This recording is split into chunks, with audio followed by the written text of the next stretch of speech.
Okay, now for the finishing touches on our disk template here, we have three more circles that we need to create here. One that's 48 millimeters, one that's 38 millimeters, and one that's 20 millimeters. So here's what I'm going to do. I'm going to make sure that I'm on my elliptical marquee tool inside the Photoshop toolbox. And then what I'll do is I'll use the same trick that I used earlier. I'm just going to use my options bar. The style is set to fixed size, but instead of 116 millimeters, I'm going to go and change this to 48. That's the first guy that we're going to do here. Make sure that you change your width and height to 48. Okay, there we are. And what I'm going to do here, I'm going to do this this is going to be kind of a down and dirty approach here. What I'm going to do is I'm just going to single click anywhere inside my Photoshop file. I don't even care that this selection here isn't aligned in the center of my layout or anything like that. I'm going to worry about that later. And then what I'm going to do is I'm going to create a new Photoshop layer inside my layers palette there. And I'm simply going to fill this selection with white.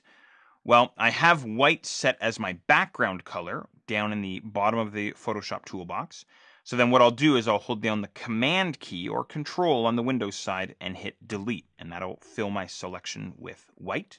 That's wonderful. Okay, now I'm going to go ahead and deselect Command D or Control D, and maybe I should rename my layer here. I'll call this Circle 1. I know that's not very creative, but there we go.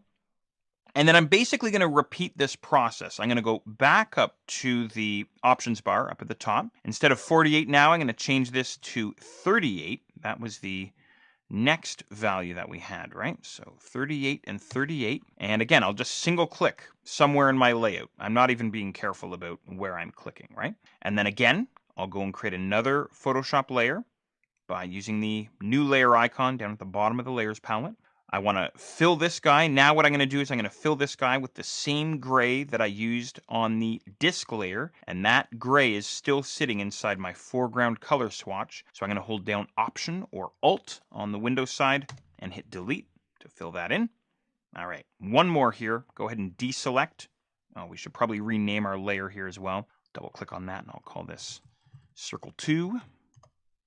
Okay, there we are. Okay, one more to go here. Our measurement now is 20 millimeters, if you'll recall, for our last guy here. This is the actual hole that's in the disk, by the way. So 20 and 20.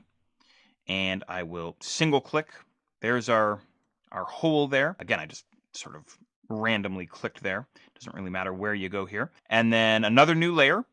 Go ahead and create another new layer. And I'm going to fill this guy with white. So Control or Command Delete. There we go. And you can call this layer Circle 3, or you can call it Disk Hole, or whatever works for you. I'll go Circle 3. Okay, and I'll deselect Command D or Control D. Okay, wonderful stuff. But we have this mishmash of circles now sitting inside our layout. So what I'm going to do is I have the Circle 3 layer selected. I'm going to hold down Shift, and I'm going to grab my background layer. That selects all the layers inside the layers palette.